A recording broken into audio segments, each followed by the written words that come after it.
Bonjour, vous allez bien? Ange Prisca Dianzo, Ange Prisca le blog, défibrillateur des réseaux sociaux, Ange la vérité, Ange la solution. Vous allez bien? Alors, il y a une abonnée qui me pose la question. Ah, Ange, le racisme, là, c'est une réalité, mais franchement, ça craint. Parce que même ici aux États-Unis, hein, on a les contrôles de police, même là, ça tourne tout de suite au drame. Franchement, c'est pas possible. Je vais te répondre ici, ma chérie.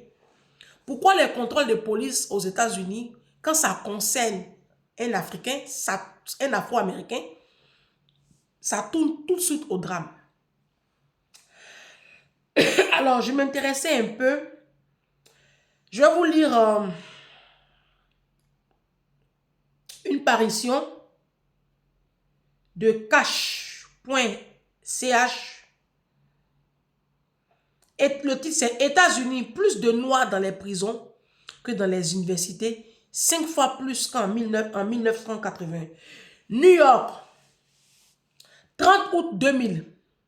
La justice américaine a la main lourde avec les minorités noires des États-Unis.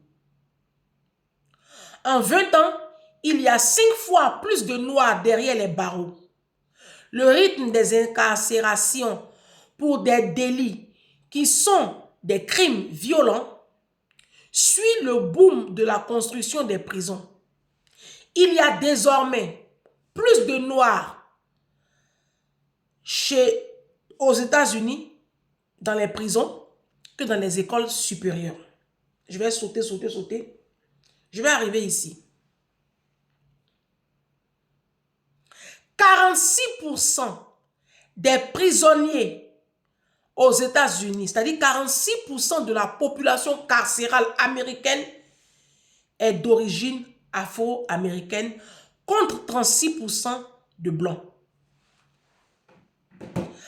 Alors, je vais vous expliquer tout ça, les chiffres.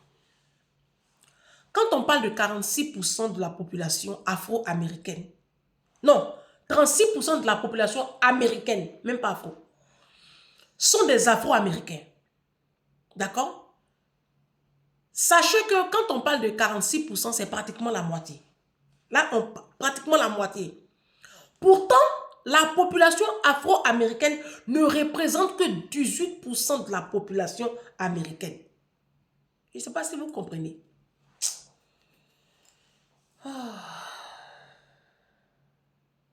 Comment je vais vous expliquer ça?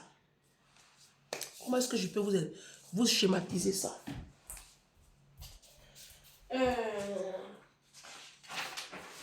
Je vais essayer de vous schématiser ça un peu pour que vous puissiez, je ne sais pas, un temps soit peu comprendre.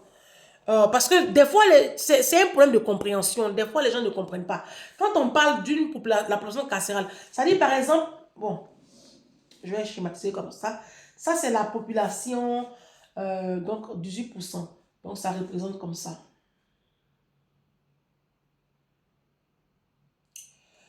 Ça, c'est le cas, 18%. Là, on est au cas,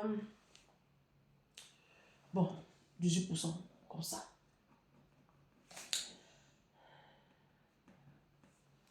Maintenant, la population carcérale représente 46%.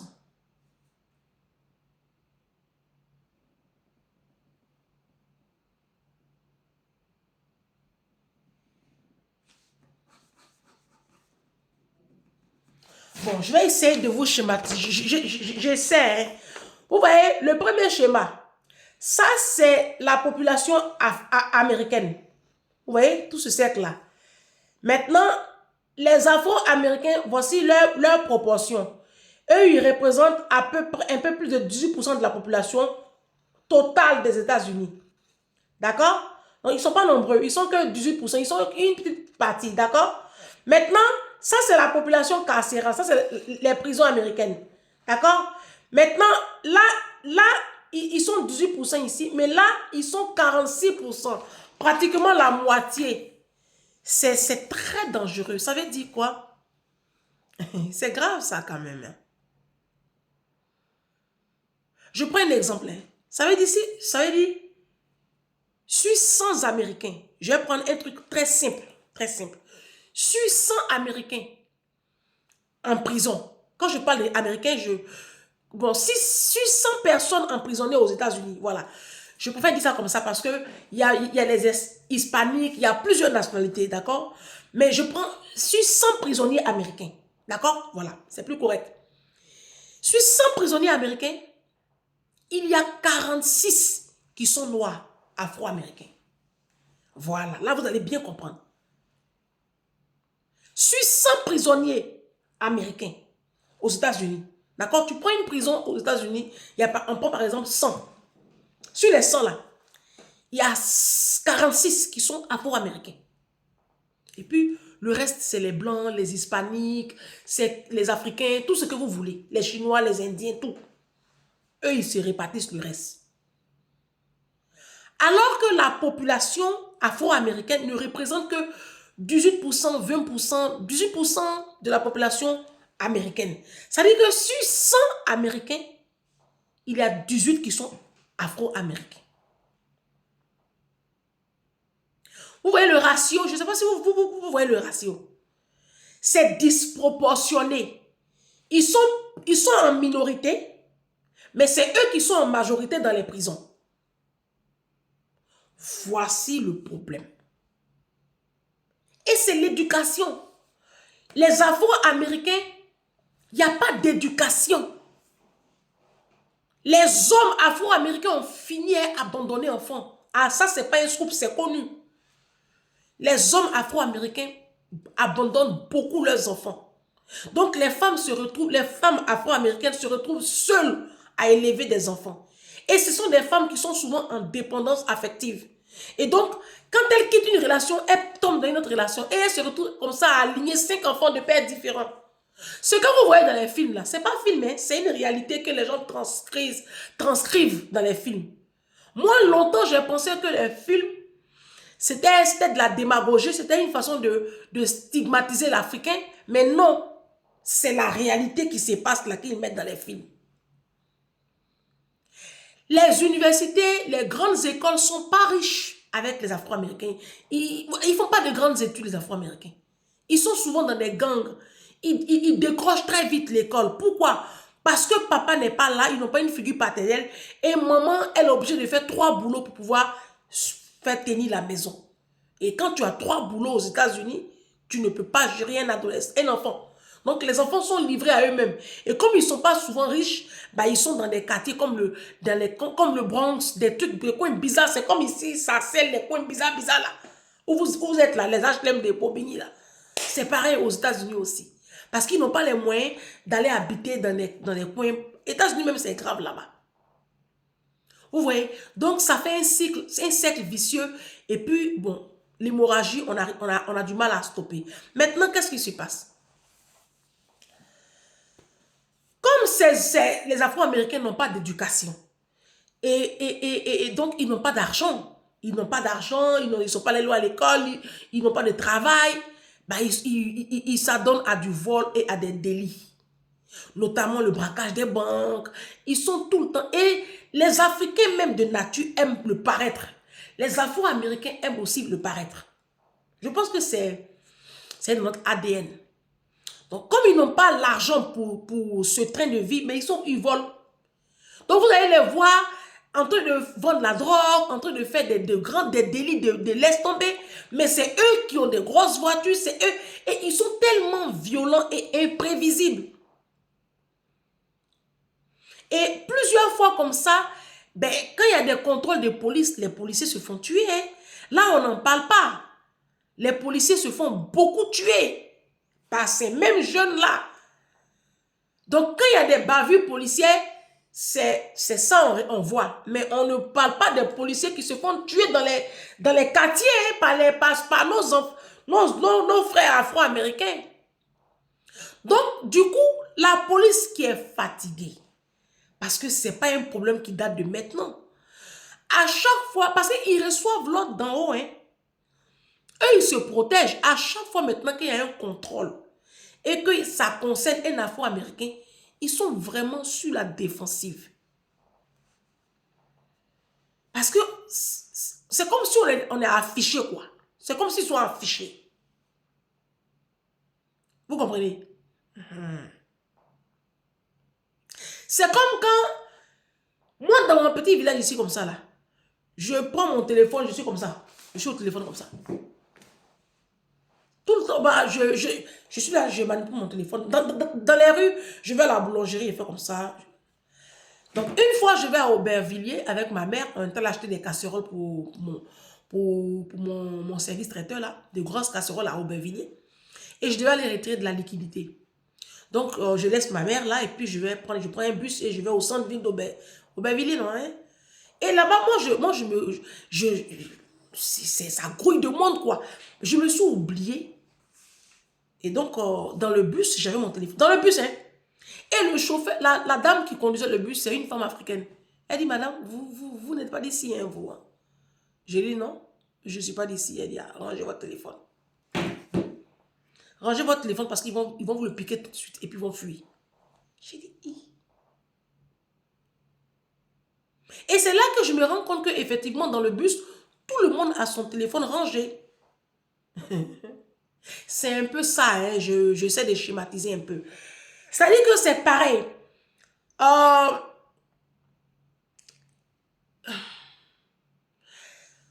C'est-à-dire que les Africains, il faut qu'on comprenne une chose. C'est pas compliqué à comprendre, mais je vais vous faire comprendre quand même. Aux États-Unis, là, les Afro-Américains, là, ils ne sont pas éduqués. Et puis, ils sont violents. Ils vendent la drogue. Ils font plein de délits. Donc, du coup, quand il y a un contrôle, les policiers, là, ils ont la main sur la gâchette. Et ils dégainent tout de suite. Ben, c'est eux ou c'est... Souvent, il y a des cas d'injustice. Mais je vous dis, la population américaine, les Américains, je vais voir la population américaine, hein, ils sont à combien de millions là? Population américaine. En 2022, les États-Unis comptaient 333 287 557 habitants. Ils sont 333 millions d'habitants en 2022, un peu plus. D'accord? Là, ils doivent être maintenant peut-être à 350 000 habitants. 350 millions, pardon, d'habitants. Ils sont nombreux quand même. D'accord? Ils sont vraiment nombreux. Et donc, sur ces habitants-là, les Afro-Américains ne sont pas nombreux. Hein. Ils représentent que 18% des 350 000 habitants. Là. Que 18%.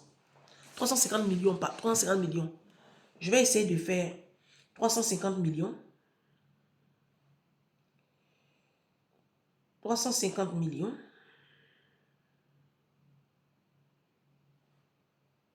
C'est ça, hein? 350 millions. Waouh.